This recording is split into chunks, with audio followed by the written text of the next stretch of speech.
All right, my friends, welcome to episode 81 of Prof and Dev Play Games. He is the Dev Anthony, and I am the Professor Larry. How the heck are you doing, man?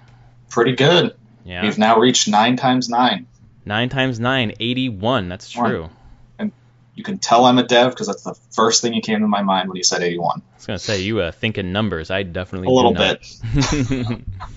9 times 9. What's the next one? 10 times... Oh, that's 100. Ooh. Yeah. We need to do something special for 100. I'm sure we have 19 weeks to plan that out. We do. I know for a fact we will have lots of keys to give out for games. Definitely keys, and I was going to give out one of the Cards Against Humanity Mass Effect Nice. things. I don't even know if those are available anymore. Maybe no one cares, but Right. I have an extra one. I will send that to someone. Yep, we'll have If some they physical wanna- goods. We'll have some digital goods. Speaking of digital goods, I have a digital code to give out today. It's going to be for Guacamole Super... No, what is it? Guacamole Gold Edition for Steam, and I will give it out sometime during the podcast, so stay tuned. But today we're talking... This is like the Nintendo and Star Wars podcast. Lots of Nintendo news and Star Wars news. And Anthony... But they don't cross. They don't. Not yet. Maybe never. Yeah, I don't know. We'll see. EA needs to be cool with the Switch. Yeah, we'll see how that goes. Not a lot. There hasn't really been a ton of like third party. I mean, besides indies, I guess, on the Switch so far. I guess Ubisoft is going to put out Monopoly.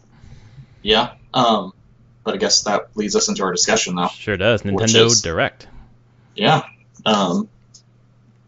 I don't know what I was expecting. I mean, I was expecting ARMS and Splatoon. Yeah, me too. That's all I was expecting. Really all I expected. So I guess all this other stuff is just some extra bonus. Yeah, we got a lot of stuff for 3DS and Switch.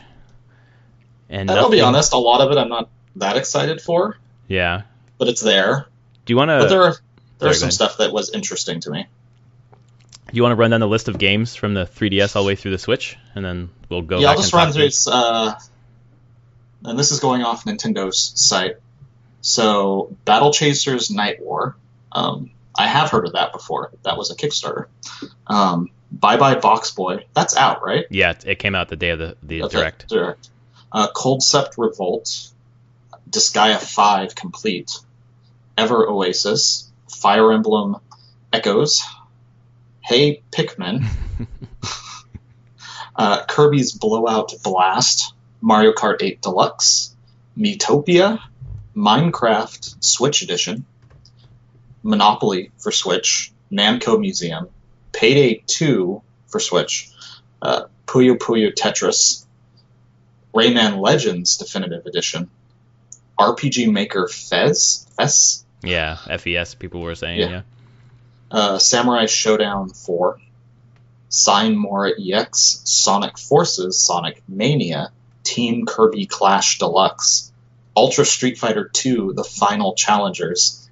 They mean it this time. I know, it's been 20 years. And then Yokai Watch 2. All right. And some new amiibos as well. That's true, and we get 3 Links. Of course, why not? No Zeldas, but we get Link. Yes, and these are new, though. Yeah, these are brand new. This is it's Majora's Mask, Skyward Sword, and some other. I have a hard time keeping track. Right. Honestly. Yeah. How many amiibo do you own? 2. Aha. You got me the Jigglypuff, which sits in my office, and then I have the Breath of the Wild Link. Right. Because honestly, I've looked for a few other ones, like local, can't find any. So I will see. I would like to pick up Breath of the Wild, Zelda, and I really want the Wind Waker 2-pack, if I can ever find that again. I really do too. The Zelda and Link. So, yeah, Wind Waker pack. Yeah. So we'll see. Those sold out pretty quickly, unfortunately. Yeah. In terms of the new amiibo, there's 2 positions or 2 stances, I guess, for Corrin from from Fire Emblem, 2 for Cloud, and then 2 Bayonettas as well. Yep. And then it's Twilight Princess, Skyward Sword, and Majora's Mask for the Link amiibo. And then Celisa? I don't know the name. And Celica. Alm for Fire Emblem. Yep. Maybe that's for the Echoes, I believe. And a couple of Inkling and Pikmin. Yeah, I'm considering a Cloud. The normal Cloud, not the Advent Children Cloud. Yeah, not the black Yeah. suited one. I'm definitely interested in a Corrin. I have so many Fire Emblem amiibo, might as well just add to it. Just do it. Yeah. I don't really like any of the Link ones. I have enough Link ones. I know that's like the #1 seller, but come on, give us something else. I really like the Zelda. I mean, I don't think anything's going to be better for me than the Breath of the Wild Link, the Archer. I really like that one. Yeah. That's probably my favorite amiibo, to be honest. I'm pretty happy to have that one. Yeah, it's really nice.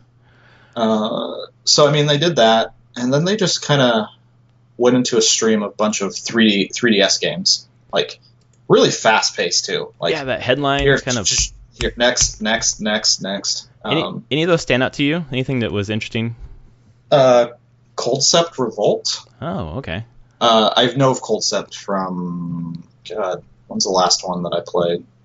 It's PS2 or PS3. Mm-hmm. They're just fun board game, card game type things. Like, I kind of originally thought it was like a much more hardcore Mario Party, like JRPG Mario Party kind of thing. That stood out. Honestly, the rest of the 3DS stuff, I was like, okay, not. I mean, Fire Emblem, I'll give a shot. Yeah, for but me, there wasn't a lot there that was like really exciting to me about 3DS stuff. Not the Miitopia. Bring your friends on this epic fantasy adventure. No. I was a fan of Bye Bye Box Boy because Box Boy is rad. I don't know if you've ever played Box Boy on 3DS. I haven't. It's a really smart puzzler. Just quick levels. You're just this bot. You're manipulating space with this box, trying to get across this platforming challenge. It's really fun. In short bursts. So it's been pretty successful. This is the third. This is the end of the trilogy, basically. And they've come out in quick succession because the graphics are not intense. It's just a fun puzzle. Yeah. That one and Hey Pikmin on the 3DS actually were the two that interested me. I'm already interested in Fire Emblem. I already have. Actually, a couple days ago there was a special edition of the Fire Emblem Echoes that just popped up really quickly on Walmart, which is a place that I do not buy things, but I decided to this time because it was the only way to get it. And we'll see if I keep it or not, but I have it coming my way. Yeah, can't get excited for Pikmin. No, you don't like it? I've never liked those games. Oh, really? Okay. No, I've always. I guess there's some people really like them. I'm just like, no. Yeah. I don't get really that captured by those games. I really like I've only played Pikmin 3, and I like this one. It kind of is a hybrid of a platformer plus the shooting the Pikmin around. So yeah, it seemed a little bit like a platformer Lemmings in some ways. Yeah, like Lemmings kind of feel to it. Mm-hmm. Yeah, just it's interesting to see that the 3DS still has legs because I mean Yokai Watch 2, Hey Pikmin, Box Boy is not too big, but it's something. Miitopia looks like a Mi Plaza kind of game, just exploded, and then the Ever Oasis from Grizzo. All right, yeah. I mean that one. That's a meaty RPG they're putting out on this system.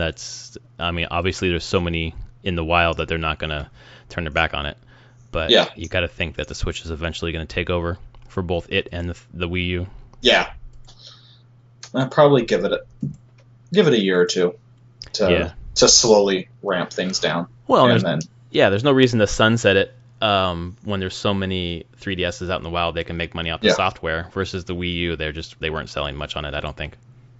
I will still say it's really hard to get a new 3DS. And I'm wondering if that's on purpose because they've ramped down production to put all the resources into the Switch. Maybe, like, when you go to Target and I'm like, oh, I want a new... Nope, there's no new 3DSs there. Right.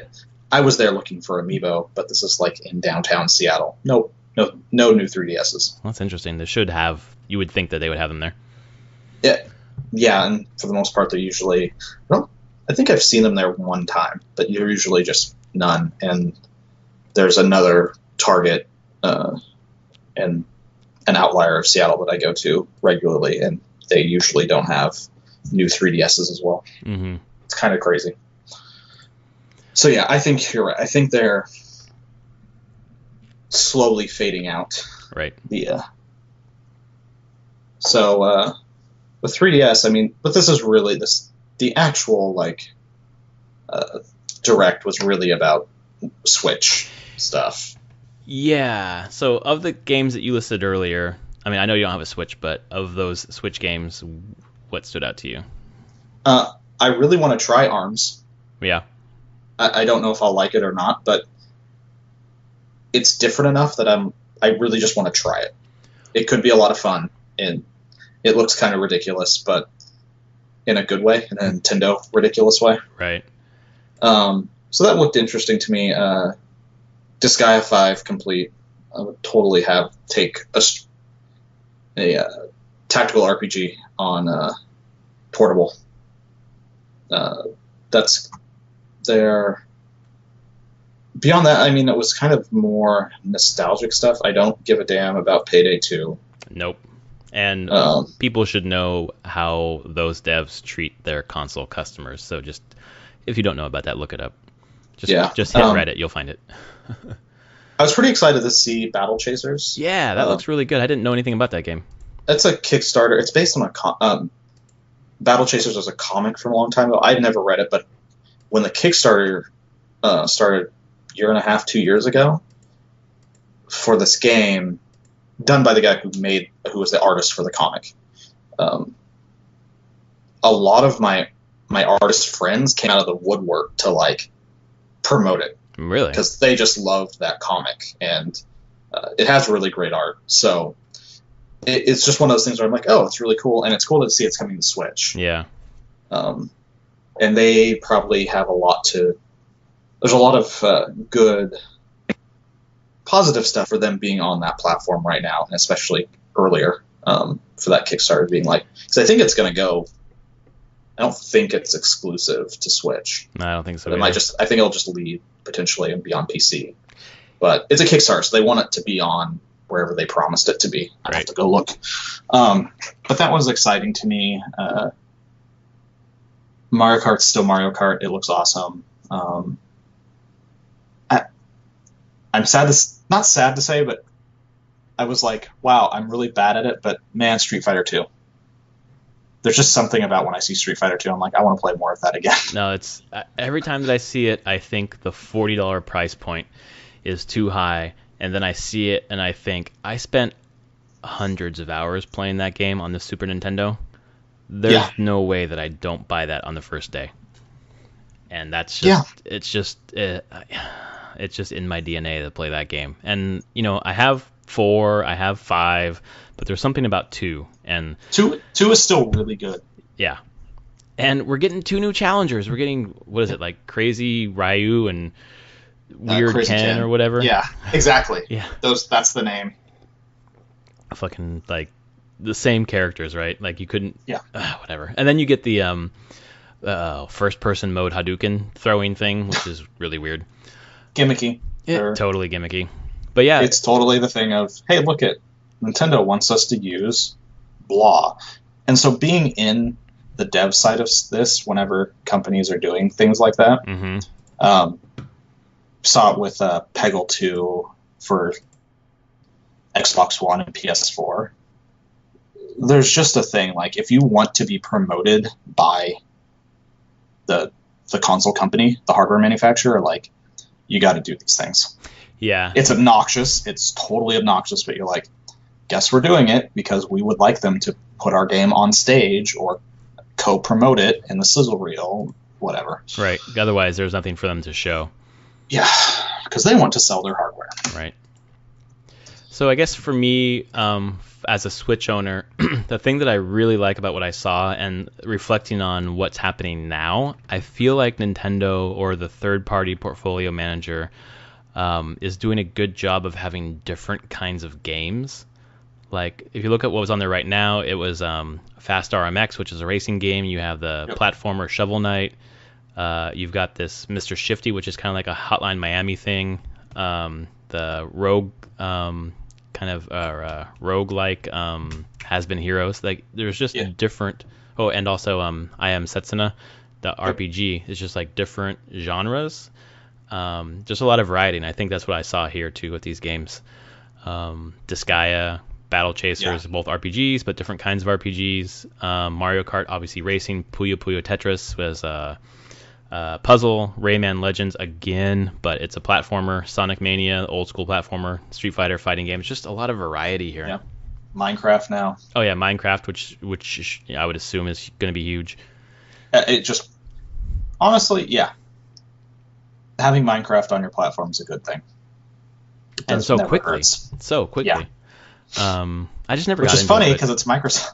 Yeah, no, exactly. So there is some communication between those companies, obviously. It's just funny in that way, how much. But I understand Microsoft. They bought it because they knew they could make a ton of money off of it. Right.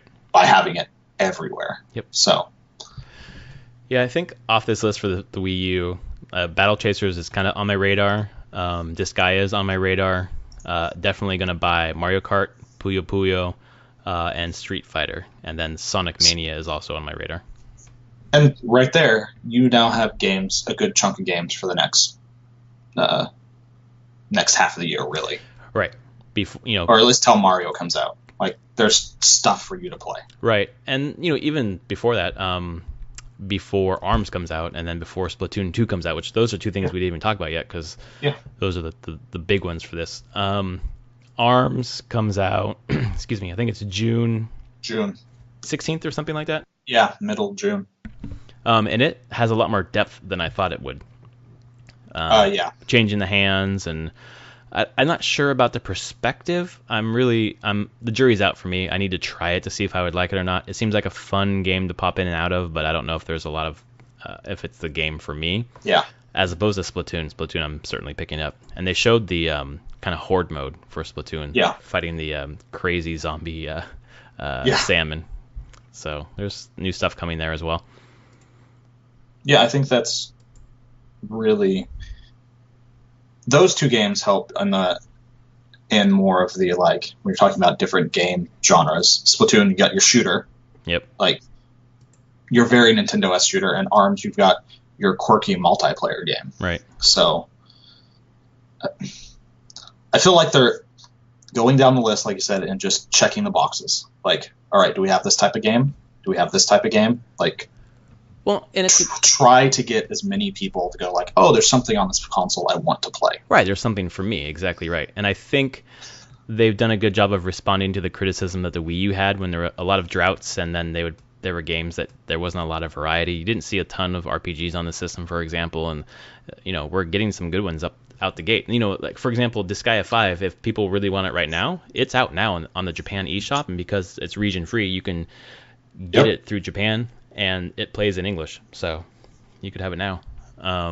And Payday 2 was a surprise. It is kind of online multiplayer shooter, I guess. I'm not really sure. It is a shooter. Yeah. It's an FPS. And, yeah, I mean, it's just a co-op FPS. So, right. I'm pretty sure it's FPS. Yeah, it's FPS. I wasn't expecting that one, but it makes sense from... get a more hardcore shooter on the system, and I could see a dev wanting that. So to be like, hey, I don't have competition on the system right now. So yeah, but people are getting here you go. Here's your co-op 4-player co-op shooter. Right. Go. And the people who are getting on the system early are definitely getting, I don't know, reaping the benefits perhaps. Because there's not a lot. So we are, I haven't purchased everything. Like I didn't buy Mr. Shifty, for example, but there have been games that like Has Been Heroes I probably wouldn't have purchased otherwise, but it was something to play on my Switch after Zelda, and it was actually a pretty darn good game. So exactly. So I think anyone getting on now is gonna reap some pretty big benefits, especially when we get to I guess we can go to the news now if we don't have anything else. I do actually. Before we get there, two things for you. One, from the Direct, they're also going to release these neon yellow Joy-Cons. Oh right. I kind of block those from my mind. They look hideous to me. They're going to this neon trend, I guess. But question for you is, obviously this tells us they are going to release a ton of special edition Joy-Con. So what do you want to see in terms of Joy-Con? What would you want to I want my Zelda Joy-Cons. Oh, okay. They missed the boat on that one, right? I assume I'll get a Mario one. Mm-hmm. It'd be kind of interesting if there was a red and green one. Mario and Luigi colored Joy-Cons when the Odyssey comes out. Mm-hmm. That'd be pretty cool. So I imagine they would be red and blue for Mario, but yeah, you're right. Green would. that's true. They could do great, but I mean, it's the second player, so Yeah. True. yeah. I'm putting Luigi down, but Luigi, you're the second player. Sorry, I grew up playing Luigi, so I understand.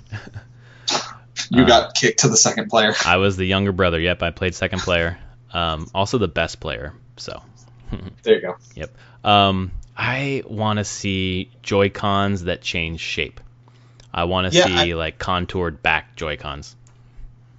I'm waiting for a third party to make stuff like that. Oh, you're right. That's probably where it's going to come from. I just wonder. I'm wondering if they'll open it up so third parties can make Joy-Cons. Right. Or if they'll keep it really in-house. I mean, you didn't get third party Wii U pads, but I think because it wasn't lucrative. Yeah, did you get third-party additional controllers for Wii U? Yeah, it was. They plugged into the Wiimotes from the Wii era, and they were it's basically GameCube gamepads. So Nintendo had their official one, and then people also made third-party ones. Okay, so yeah, I could see if Nintendo allows it, custom third-party. Yeah. Joy-Cons, which I think that's the people that would be making the stranger ones. For the time being, give me a Metroid game and some strange Metroid Joy-Cons. Right. Well, I guess that leads me to my second question. So based upon what we saw here, and I think there was a lot here and stuff we weren't expecting, give me one prediction software-wise for E3. Metroid. Okay. I think there should be, with everything that they're showing, I think they'll tease Metroid. Okay. I don't think they'll give it a date or really show a ton. Mm-hmm. Maybe just a title but going, hey, we're making this. Right. And that's probably sometime 2018. Okay. I am going to go with a really random one. I'm going to go with Captain Toad 2. I could see that. I want it. And I think it's an easy, quote unquote, easy one to make. I think if you get it, they'll throw in some sort of deal like that. That's my guess. We'll see. So yeah, on to the news. First piece of news got some people up in arms. And you and I can kind of come in on two different sides of this because I am someone who has it and you're someone who does not. But the... I'm sorry, I still laugh at it every time I read it. Okay, so do you want to read it? Sure. Nintendo is discontinuing the NES Classic. Yep. Which is just hilarious. I read it and that was happening. I was like, of course they are. And I'm not even mad. It's more just the absurdity of it. Just like, fine, okay. I guess I'll never own one. That's fine. I love the statement. Throughout April, NOA territories will receive the last shipments of the NES Classic, basically NES Classic, for this year. We encourage anyone interested in obtaining the system to check their retail outlets regarding availability. Like, they haven't done that anyways. But anyway, we understand that it has been difficult for many consumers to find a system, and for that we apologize. We have paid close attention to customer feedback, and we greatly appreciate the incredible level of consumer interest and support for this product. You've paid close attention, so you know people want it, so you're going to stop producing it. So they're just like, I honestly think it's just not, like, whenever they get to their bottom line of how much they make off this thing, they must not make much. It doesn't even matter. Right. It's irrelevant to the overall bottom line. So they're just like, why are we devoting resources to this thing whenever the Switch sells 2.4 million?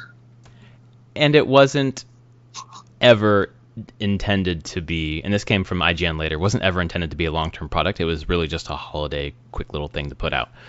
And it sucks because if you look at the prices on eBay, they doubled after the announcement. Oh, they've tripled now. Oh, tripled. Wow. Okay. I've seen triple prices now. So it's just like, okay, whatever. I guess it's one of those things that if for whatever reason I come across one in the next month at a store, I'm going to buy one. Right. And then I'll consider if I want to keep it or not. Right. Probably not, because what you could do with that money, you know? It for like $200, sure, Right. whatever. Yeah. But I'll be on the lookout. That's just okay. It would have been nice to be clear at the beginning that they're just like, hey, we're doing this limited edition thing. Well, yeah, that's what I was thinking too. From the very beginning, when people were saying, we can't get it, we really want it, Nintendo could have come out immediately and said, we're sorry about that. We planned this as a very short run, and that's all that there's going to be. And then instead of making it seem like they were going to ramp up production, which I guess they kind of did, they put out another, I don't know what, 20,000 maybe. I think they just produced another wave. Yeah. Like just another round of manufacturing that were like, no, now we're done. Well, and for me, I think it ties into the 3DS thing where I think they are.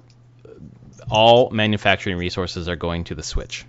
Yeah. And it's not even manufacturing, it's just business resources. Mm-hmm. So all those people, even however many they were, that were working on the NS Classic and just keeping it like in stock and logistics of the whole thing are better served for they're like, no, these people would be better if they were over here on the Switch or the upcoming things, because you know what? We make a lot more money that way. Well, yeah, and also think about shelf space for retailers. Like, we'd rather you have all that shelf space for the Switch.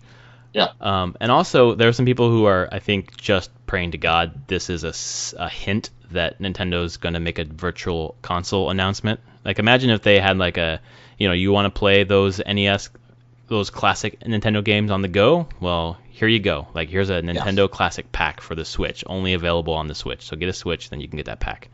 I have to believe that's still coming. Yeah, I think in my heart of hearts, it hasn't come out yet because they didn't want to muddy the waters in terms of the games on the system at the beginning. Like, it's, it's a big deal when they actually talk about it. So it is definitely a thing that they want to hold back until they are ready to be like, okay, we need a big announcement now to, like, just change the entire news cycle. And so E3 would be a great time for it. Yeah, it's got to happen. When Microsoft and Sony are doing their big things, and Nintendo's like, here you go. Virtual console. I hope everything. It's exactly. Go. I hope it's all at once, everything. Gimme. I still haven't played. I've never played a GameCube game. Never played Melee. Never played Mario Sunshine. Never played Double Dash. I skipped that whole generation. I never played. Well, I guess you eventually played Wind Waker. Oh, that's true. I played it on the Wii U. But you did not play it on the GameCube. That's right. So there's one game I did play, and I feel like there's just a lot, there's a lot of nostalgia for that system, even though it was technically not, the most successful Nintendo console. There is. It was it had a lot of gems on it. Right, and I'd love to play those on my handheld. Give it. Yeah, we'll see. I can only expect that they're holding that back. They want something that can spark that nostalgia in people, because they know anyone in their market department has to understand that nostalgia is a very strong motivator. And while Microsoft and Sony are showing all these new things, you just give people that thing that they loved years ago. Yeah. You win. You already have a relationship. They already have a relationship with these brands and these games. So yeah, and I think that's part of the reason why the Classic's going away, because they want people to know if you want to play those old nostalgic games, there's one place to play them, and it's the Switch. Yep. So I think that they're getting it out of the way. That doesn't mean that I don't think they're going to have a Super Nintendo Classic, because I absolutely think they will. If they're doing it like this, but you'll just be clear. They'll be like, hey, there's one shipment around Christmas. Right. There you go. Well, and any scalpers out there, I will buy it from you, because I like the Nintendo, but the Super Nintendo is my favorite console of all time. So I will do whatever I need to do to get that system. It will have Link to the Past on it. It will have Super Mario World. Super Metroid. It probably have Yoshi's Island. There was some sort of issue with the Super Nintendo version because it uses the FX chip. So. But I mean, they can do that. Well, they made the DS one, but it had differences that I don't notice, but purists do. Okay. Yeah. Because I could see that Star Fox being on there. With FX chip issue there too. Yep. Yep. But I could still see them being like, no, we're going to make that work. Right. Well, and think about the... okay, so if I were to ask you right now, give me 10 games that would be on the Super Nintendo Classic. Some of the ones you just mentioned. round up. Give me 6 more. 6 more. Now you're putting me on the spot of things Sure. that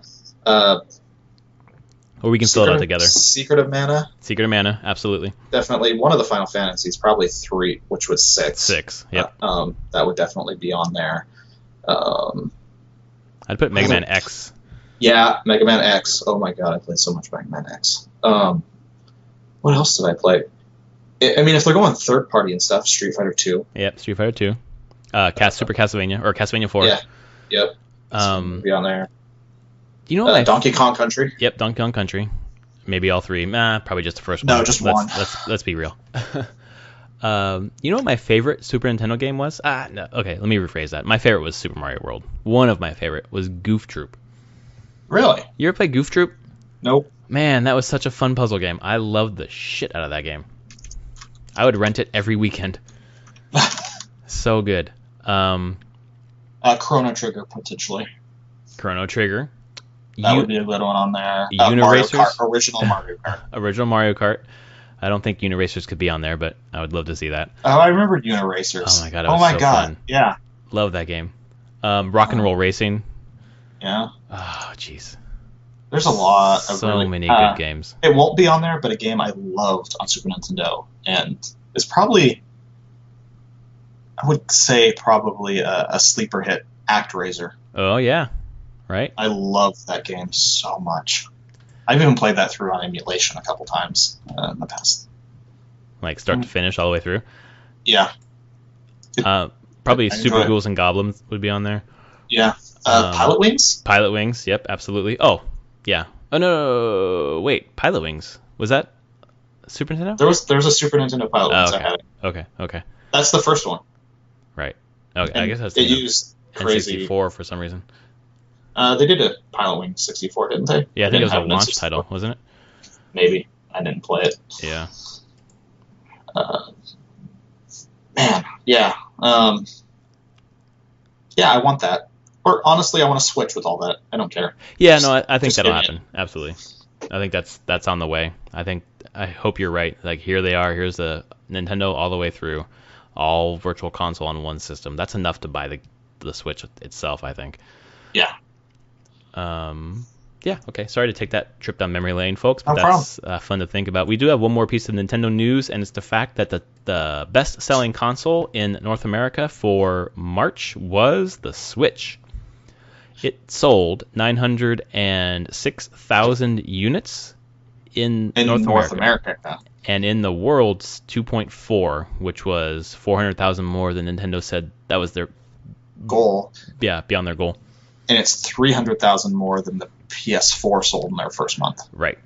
Which I had to go back and look. I was like, whoa, that's all. So yeah, its initial month sold more than the PS4 sold in the initial month. Which means it's the highest selling initial month in console history, because PS4 had that title. And when the first news came out where it said 906,000, people were like, well, that doesn't come close to the PS4. Like, it's not worldwide yet, folks. Yeah, exactly. Like, it shattered the PS4 record, which, imagine if there was more stock, it would have been better.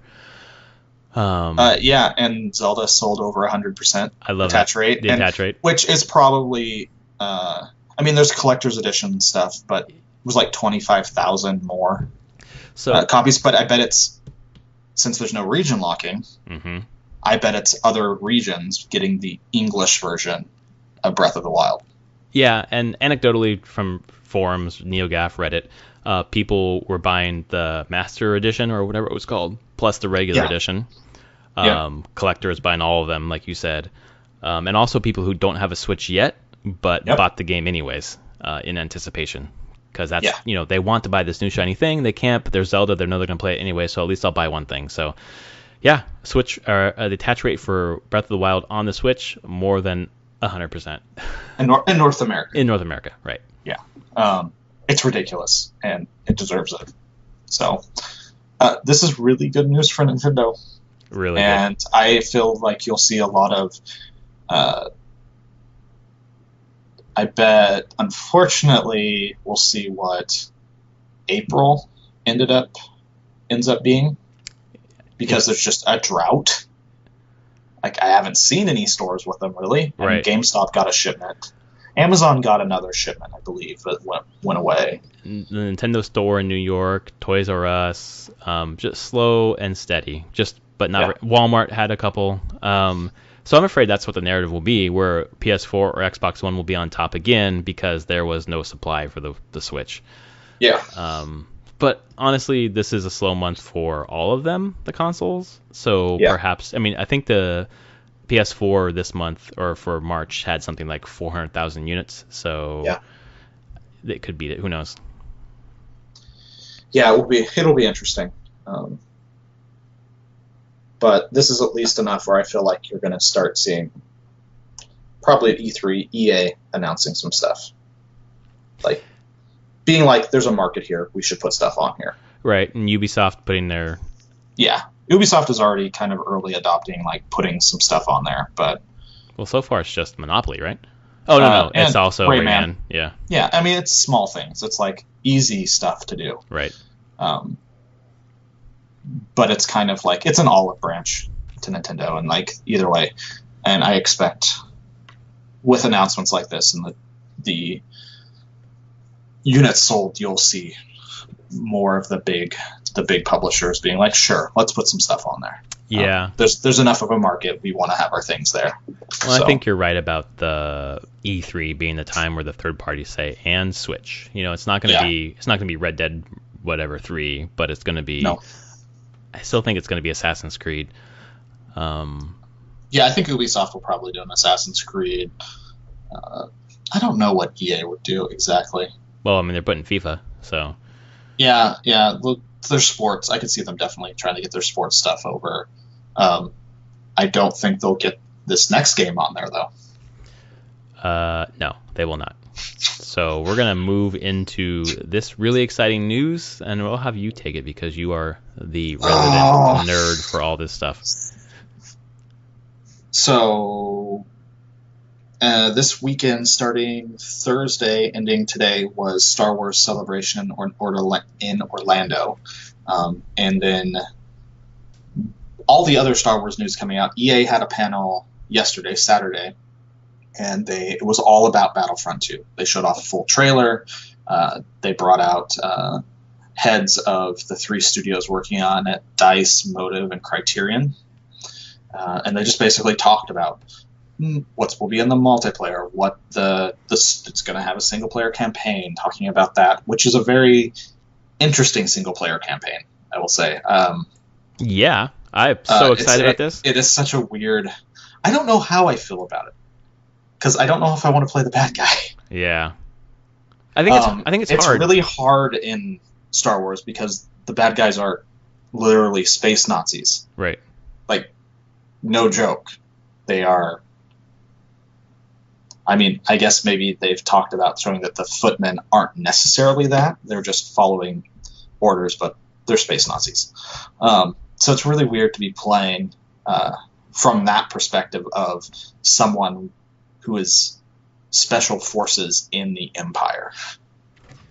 And do you think this is going to end up where she realizes she's on the bad side and changes her mind, or is this like going to be straight? And I thought about that. That might be, though they might do that twist, but part of me doesn't want them to. I don't want them to either. I want them to I want them just to own it. Be like, no. Me too. Some people believe this, and some people are just.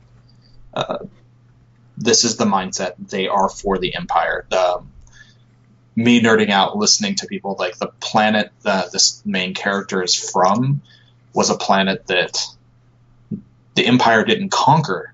This planet and government submitted to the Empire. They asked to join the Empire. So she's way in. Yeah. She's all in. Yep. So the full trailer comes out and I see it. It is exciting. It's pretty, as I would expect. And you have a single-player campaign that is actually canon. So this is all true. Like, this is all true for the story going forward. She works at Inferno Squadron. It's a thing that actually exists. Christy Golden, an author, is writing a novel for it.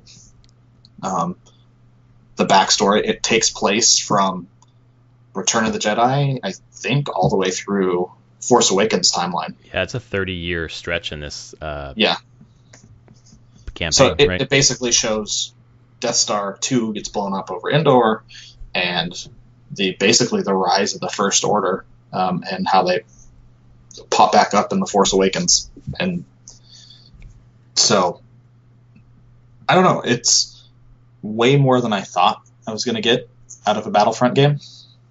And you've found some other news, like, because there's little interviews trickling out afterwards, like no season pass. Right. Yeah, they're going the Titanfall 2 route, which is nope. And they've almost the Halo 5 route too, where they're going to make money off those microtransactions. They don't need to sell a season pass, and it gives them much better buzz. And one of the games I played this week was Titanfall 2, and actually is a good feeling, because when you gave me back Battlefront, I realized I didn't have access to any of the new stuff.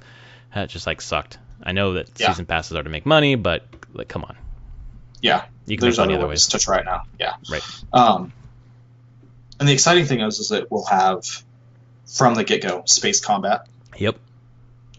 Big space combat, where ships have classes. And, like, the ship space combat mirrors a lot of the FPS combat in mechanics and styles and upgrading your ships and as you play them and such and so, and hero ships. So you definitely expect the Millennium Falcon as a hero ship. So you'll get to fly that around some. Well, and some other news that came out was that the multiplayer is going to be on their dedicated servers, just like Battlefield. So there's no peer-to-peer servers, which is good. And then if you played the multiplayer, to be able to play as Luke Skywalker or Darth Vader or whatever, you had to pick up hero icons on the battlefield. That's gone. Yeah. They're changing that system. So it seems like they listen to feedback quite a bit. They have listened to feedback. This feels like where the first Battlefront that came out was just a rush to get it out before Force Awakens. Right. This is the actual game that they were working to make. Like, fully encompassing, single-player story, space battles from the start, more, it sounds like, deeper campaigns, like multiplayer systems, to get you more engaged. Like, this just feels like, you needed more time. You needed a couple more years to get to this point. It was almost like which is not shocking. No, yeah. You don't make these games quickly, and it's taking 3 studios. Right. Yeah, it's Motive, Criterion, and DICE. DICE, that's it. Yep. So DICE is the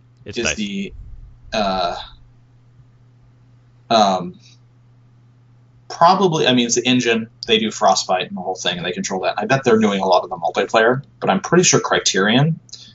I wouldn't be surprised if Criterion is the one doing a lot of the single player. Well, Motive is the one that's doing the storyline, at least. Storyline. Criterion, they do the Burnout series. Yeah. So the space combat, maybe? They are just really good at visceral, like, the gameplay. Like, you just really feel it. Burnout, games are incredible. Burnout 3 was a big inspiration for Peggle, actually. Wait, what? Timeout. What? The slowdown. Oh, yeah, okay. Because Burnout, whenever you knock a car off, everything goes into slow-mo. Right. And you really just, feel that crash happening. And it had a Burnout. There was a lot of Burnout 3 played in the PopCap offices for a long time. So how did is it the 1812 Overture that comes in? Yeah, that's completely separate. That's just, I think originally that was kind of a joke, and it just stayed. It just stuck. Because a lot of stuff, like a lot of things start as jokes, and people are like, no, that's actually really funny. Let's keep that. Right.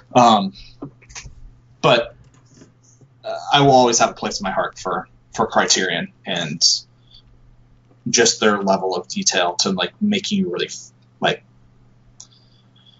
really making the highs in the game really high for you. Right. Really giving you that player that endorphin kick, basically. So I'm excited to see them on it. But 3 studios, and these are not small studios working on this game. Right. This is hundreds and hundreds of people working on this game to get it done. So, cross my fingers. Don't know how I'm going to like playing an Empire person. But it is a female person of color. That's true. As the main character in a Star Wars thing, AAA. Right. This is kind of a big deal. Yeah, and I really like that. I like the idea of being able to experience a lot of different people's stories in video games, and they're playing a lot with this and being a lot more inclusive, and I like it. And for me, it doesn't matter who the protagonist is, and that's mainly because I'm a straight white man who I get to identify with a ton of protagonists, so it's really cool for people who usually don't get to. So that's great to have someone to look up to, or at least to identify with. Yeah.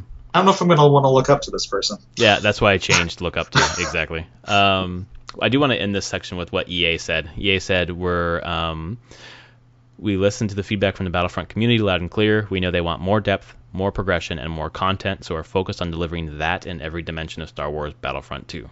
And that's really what comes across in what we've seen so far. So this is day one purchase.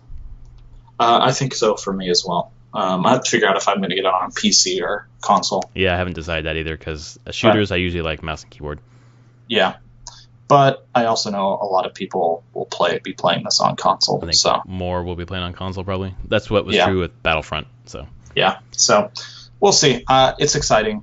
It was a nice reveal. I feel like the community has been pretty happy with it, and especially they feel like they've been heard from the Star Wars threads that I've been reading and the communities that I'm part of. So it is true. Well, to celebrate all of that, let's give away this Guacamelee Gold Edition. It is XGE2850XYEHHLIC. And as always, if you redeem it, let us know. Hit me up on Twitter at ProfPlaysGames, and he is at SummerSpeak. Let us know if you grabbed that game for Steam. Speaking of games, we've been playing quite a few. No, you have. Oh, that's okay. Excuse me. Combined, we've been playing a lot of games. Yeah. And I forgot to add 2 more to my list, so I'll do that while you start with yours. So still playing Breath of the Wild, not as much as I planned on kind of playing. To not go 3 weeks between my Star Wars RPG session, we did 2 weeks in a row. Okay. So it sped up what I was doing a little bit there, so I had to spend this past week, especially like Monday and Tuesday, prepping for my Wednesday game, which went great. I had a blast. It was a fun one.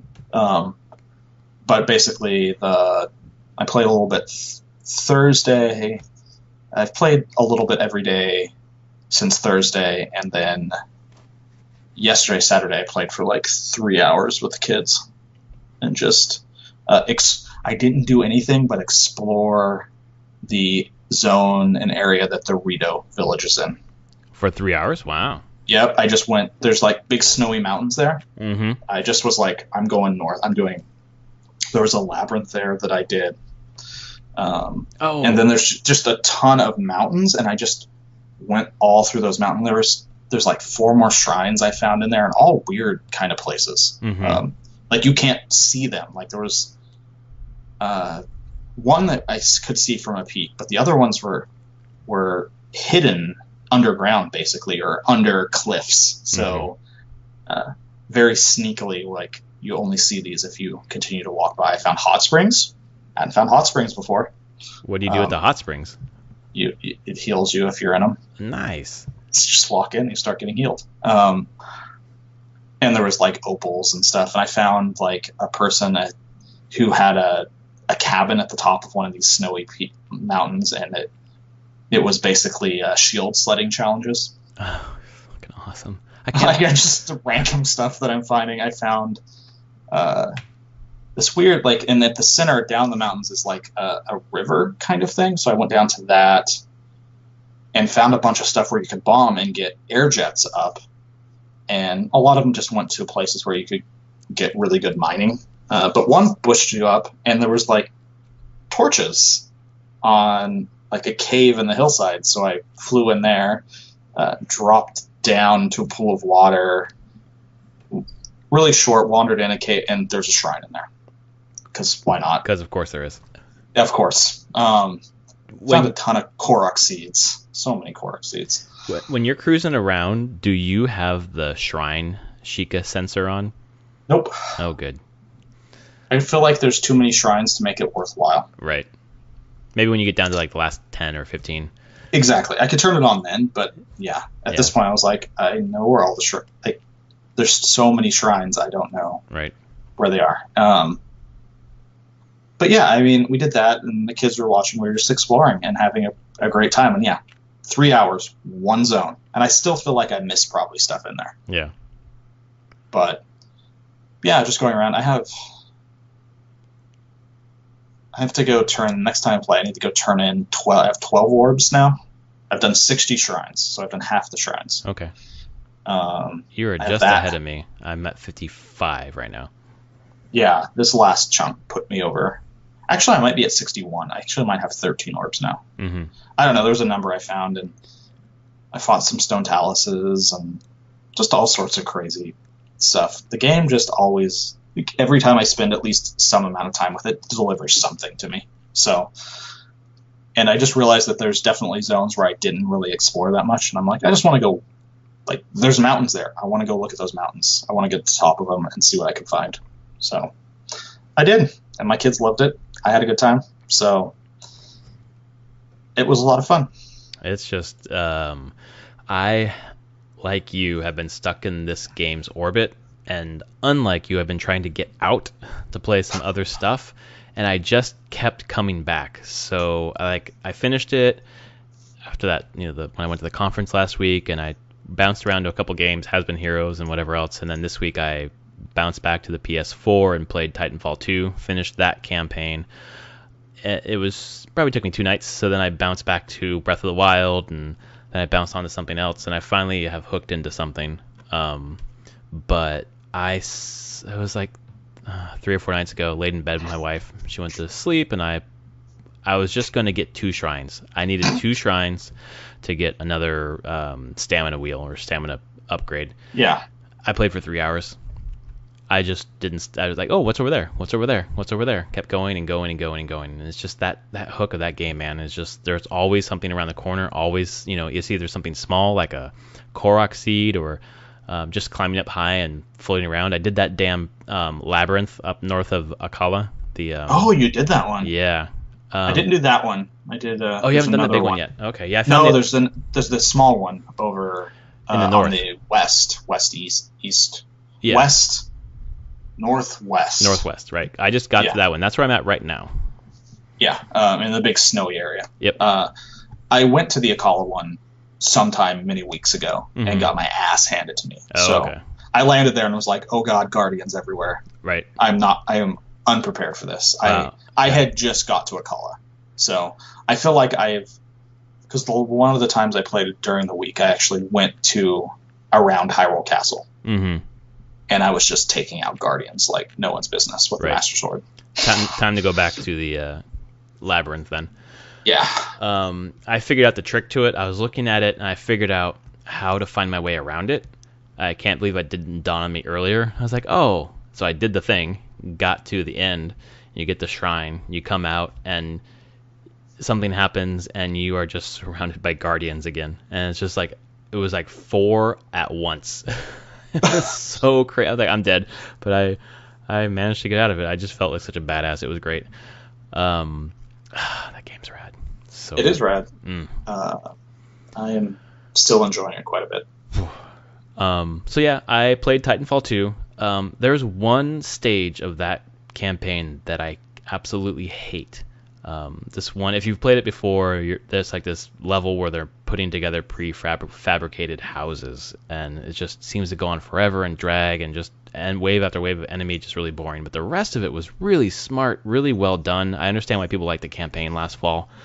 It was about 6 hours, wasn't too long. And there's about 3/4 of the way through, there's a time travel thing. I don't want to go too much more in depth on that one if you're ever going to play it, but it really was pretty darn engaging. So I really enjoyed my time with Titanfall 2, played some multiplayer. That multiplayer is fun as hell. So that's definitely something that I can come back to again and again, play a little bit here and there. I tried out the new Overwatch. I don't know what the new PvE event is called. Uprising? Yeah, Uprising. There we go. That's really fun. So it matches 4 of you together, and you have to play as Reinhardt, Tracer, Mercy, or Torbjorn. That's all you get to play. in the Oh, main interesting. mode. In the main mode, you can play like a different mode where you can play any characters, but it's just you taking on waves of enemies.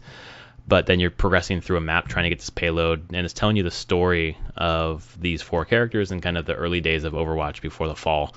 Wow. It's really fun, really fun. I put about 2 or 3 hours into that, and then I played some Ethan Carter. Have you started that yet? I haven't. I should. Yeah. I think I have some things to say. I put about an hour into it. So I'll probably just leave that there. We'll talk about it later. Okay. But then my PS4 has had The Last of Us in it for quite a while. When it wasn't ejecting the disc. Well, the disc has been there for a while, and I come downstairs, and the disc is on the floor. Like, how did that get on the floor? And, oh, I forgot that was in there. So it reminded me I should probably play this game. Trying to find something to pull me out of the Breath of the Wild orbit. So finally got the PS4 to work. I unplugged it from the power supply and just basically discharged all the electricity from it. And then it worked. I thought I was going to be upgrading to a Pro, which I did not want to do, to be honest. So I'm glad I'm still playing with my lovely PS4, launch PS4. The Last of Us is so good. It is better than any Uncharted. It is so good. The story is amazing. And I'm about 5 hours into it. And it's about a 12 to 14 hour campaign, I think. I played about a year and a half ago, got about 5 hours in, and my save file somehow was deleted. I don't know exactly what happened when I was switching my hard drives out. So I put on easy now, just experiencing the story. And I'm still dying quite a few times, which maybe just means I suck at this game. I'm not sure. But it's pretty intense battles with these clickers. I think if you talk to Last of Us fans and say you're tired of zombies, they'll tell you they're not zombies, they're clickers, but they're fucking zombies. They're the same thing. Yes. But the story, the writing, the characters, like just it is so good. I want to play it right now. Like it is all I want to play right now. So I'm firmly out of the Zelda orbit now, and I'm into The Last of Us. There's a lot of twists and turns in the first 4 hours that really just make it a really good movie. Like it's a really good story. Like nice. If you don't like zombies, like watch it maybe. No, you gotta play it. It's so good. Right now it's on sale. No, it's definitely something that I'm like I should play at some point. It's just with so much. I feel like it was originally the zombies thing back in the day, and I was not in a place where I wanted that post-apocalyptic. Yeah. Kind of like I was not in the mood for that kind of vibe. Right. Like I was needing uplifting, not oh god, the road. Yeah, and I think in the midst of the huge popularity of Walking Dead, like it kind of comes across as a Walking Dead a little bit, but it's just. But it's better. Oh god, I don't really like Walking Dead. I don't really like zombies. I really don't like zombies. And this game is phenomenal. I can't believe it took so long to get back to it. And I love Uncharted 2, Uncharted 4. This story puts it to shame so far. And I'm only 5 hours in, so who knows if they fuck it up, but I'm pretty sure they don't. So I'm way into this game now. And I've never been spoiled on it, even after all these years, so... I know. I actually have no clue what the story is about, except that it's the guy and the girl. Yep. Like that, but I know that from packaging. Right. But I actually don't know the overall much of any of the story. So. Well, and I know something about the end because I listen to a ton of gaming podcasts, and this is always referenced, and they always try not to give spoilers, but there's something about the ending that I have like hinted at. But that's all I know. I don't know. I'm at the point now, I'm past where I was before. So clearly the main characters don't die. Well, yep, that was spoiled for us, right? Because we saw the Last of Us 2 trailer. But I usually walk into games believing that the main characters are going to live, so that's not really that big of a spoiler for me. God, I don't know how they did it, but in like 3 lines of dialogue, you just care so much about these characters. It's unfucking believable. It is. You've got to play it one day. Oh, I'm sure I will. And especially coming from you as a recommendation, I have a feeling that if you're saying it's a good story, I probably should check out the story. Yeah, you'll like it. Yeah, so that's what I've been playing, lots of stuff, and I will certainly beat Last of Us this week unless I head to our old stomping grounds for a wedding before I do. So we'll see. I'm headed up there on Friday. Oh, weird. I didn't realize the wedding was up there. Yeah, it's up there. Taking my switch. Good call. Yeah. There'll be some Zelda on the flight and on the road. Yeah, my goal is to beat the Shovel Knight Spectre campaign, the new one. I see. That's the goal. We'll that's see. the goal, but I mean Zelda's always there. Always calling right to you. there. Exactly. Like, oh, You're what's right. over here? Well, that's awesome. And I'll get a try out tabletop mode because I'm going to go see my brother, and he really wants to see the Switch, and I'm not bringing in the dock or anything, so it'll just be, here's the Switch, let's pull out the Joy-Con, set it on the table, and let's play this way and see what happens. Awesome. So yeah, I think it'll be fun. Last, we're going to do some off-topic. We're going to talk about this nerdy little kind of indie movie. Yeah, I mean, it's by a little director that no one's really heard of before. Actually, that's probably true. I was going to say, actually, I don't know. It's like Johnson or something? Or Ryan Johnson. Ryan Johnson, that's it. He did some British... The last thing he did was Looper. Looper, that's it. Yep. That was the last one he did. But I've been following him since his first movie, which was Brick, which is high school noir. It was a super small indie movie. I'm pretty sure... I can't remember if I saw it in theater here during like a film festival or not. And it had who was the actor in it? I should know this. Joseph Gordon-Levitt was before he had broken out big again after Third Rock. Third Rock, like when he was still in his like I haven't made it to be a movie star sort of thing. Right. So he was cast in this, and it was just super low key, but it is full on noir, just set in high school. And it is an incredible movie. The dialogue is amazing. And you're talking about Brick. Yeah. Okay. Brick, actually, this director, Ryan Johnson, I really like his work. He's a really, really smart writer. Mm-hmm. He does great dialogue.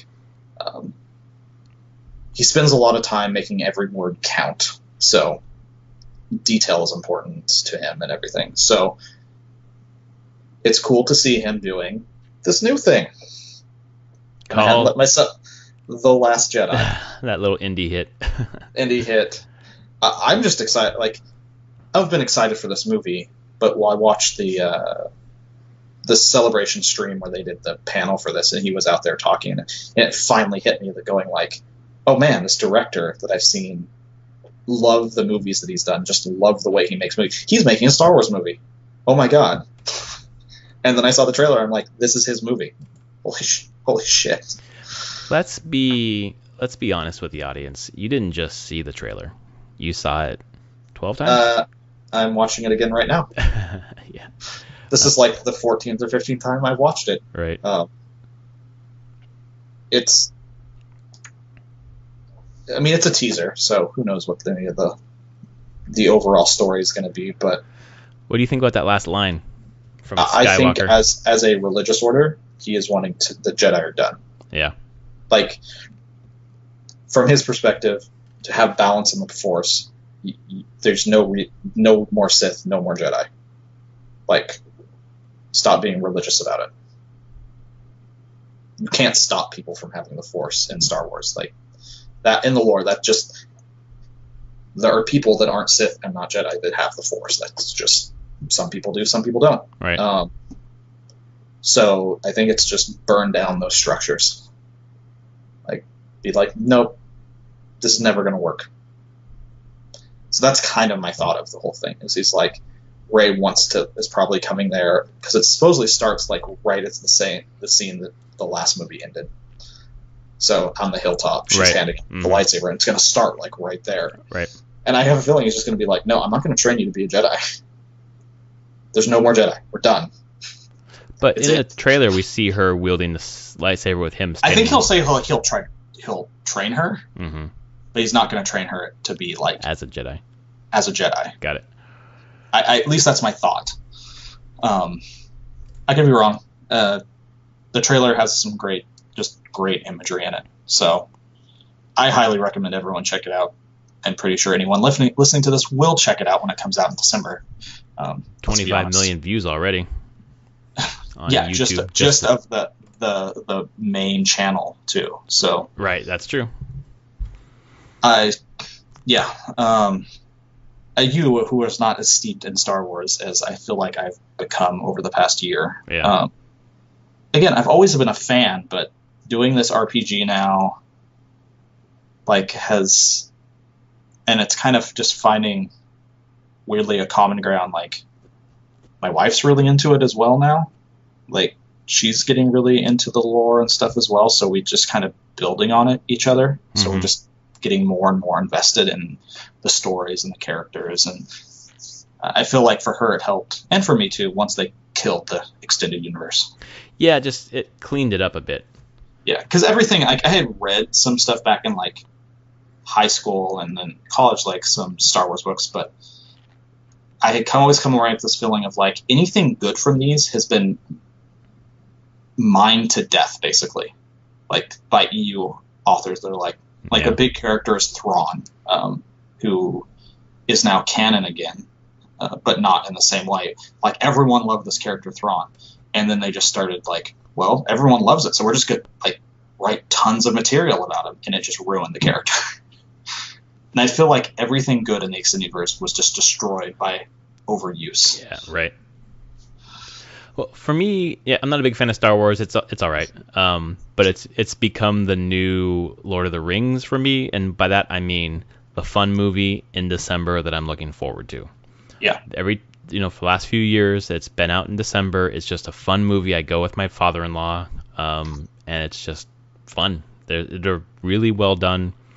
I'm not super interested in the extended universe. I might pick up that book this summer that's coming out, but also I might not. So the Inferno Squad book for the video game, right? Exactly. Yeah. Because I would like more background on the video game before I play it, and I certainly will play it.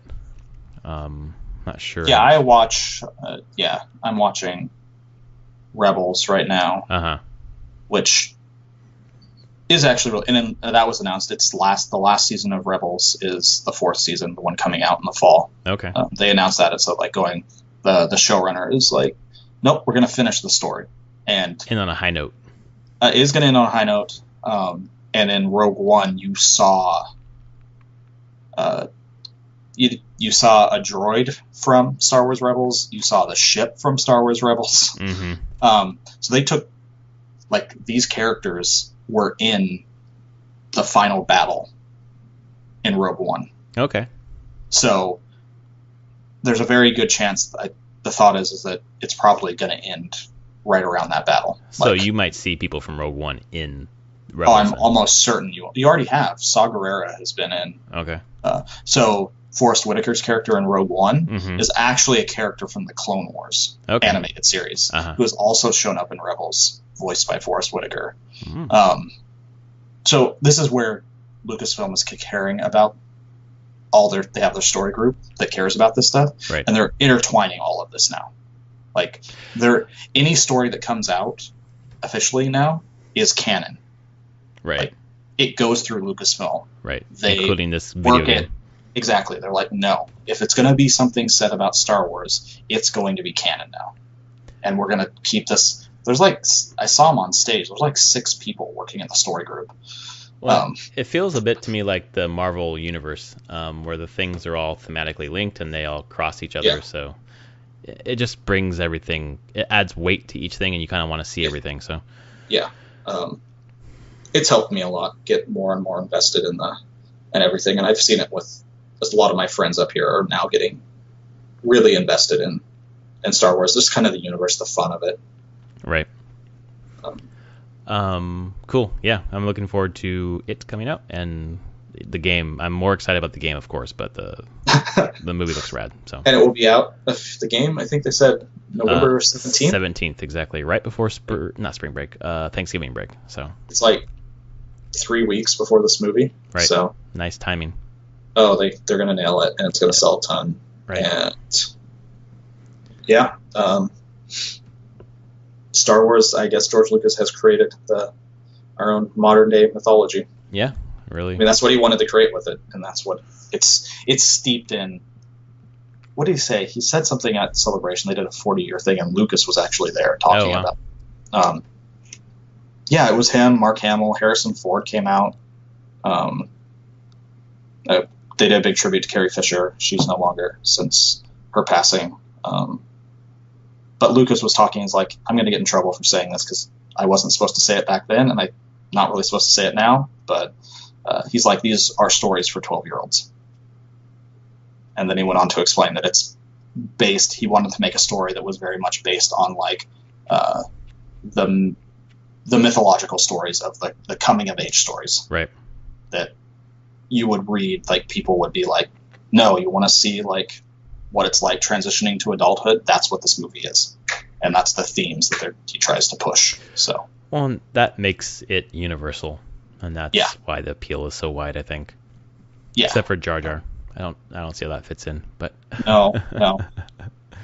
The prequels missed a little bit there. But at least they're bringing back Darth Maul for the video game. They are, and I guess spoilers for anybody. Yeah, he's been brought back for a couple times. His story went through the Clone Wars animated series. He didn't die from getting cut in half. Okay. They brought him. He just has a prosthetic lower body. As you do. Legs, and I mean Star Wars, whatever. Yeah. Right. Wave your hands. And then he showed up in Rebels as well, and they've just recently this past season finished off his entire story arc and was in such a better character than they gave the Phantom Menace. It makes a lot of sense that they could make it better. I mean, how could you make it worse? Exactly. They gave him a character. Yeah, exactly. And an arc and a whole thing, like emotion and right. Yeah, so that's cool. Well, so much to be excited about. There's a lot to be excited about. One more thing that I'm excited about that has nothing to do with Star Wars that I forgot to mention to you last week. I pre-ordered the Uncharted Lost Legacy as soon as it came out on PS Store, PlayStation Store. When is the release date for that? August 22nd. Okay. So it's That's for good. all intents and purposes, it's Uncharted 5. I mean, it's a different character, but it's a 10-hour campaign, which is what Uncharted 2 was. At least rumored to be 10-hour campaign. So just wanted. They just don't want to call it a main line game. game. That's fine, but it gives hope that Uncharted will continue. Although I don't know if Naughty Dog will keep it up. Might be someone else. Who knows? I feel like they'll let it rest for a little bit. Yeah. That's my thought. Like, this will come out, and then Naughty Dog, or if Sony finds another studio to continue it, like, once it continued, I still think it will be years before you hear the name Uncharted again. Yeah. Like, they'll just let it lie. They have enough other properties and studios to promote for the time being. Well, and moving into Last of Us 2 now. Yeah, exactly. Naughty Dog has their hands full for the time being. I'm on board, and I understand why people at PSX were so excited about that. So, yeah. So that's been episode 81 of Prof and Dev Play Games. 9 times 9, I learned tonight. Thanks for being with us. If you are a person who checks out our podcast on a lot of podcast services, please rate us. Let us know how we're doing. We've got some cool stuff in the works we'll be letting you know about in the next couple of weeks. And we'll be slowly moving toward episode 100, and got some big stuff planned for that as well. Thanks for your time tonight, Anthony. Thank you. It's always fun. Always, always. And thanks, everyone, for listening. We will see you next week. Good night, everyone. Night, folks.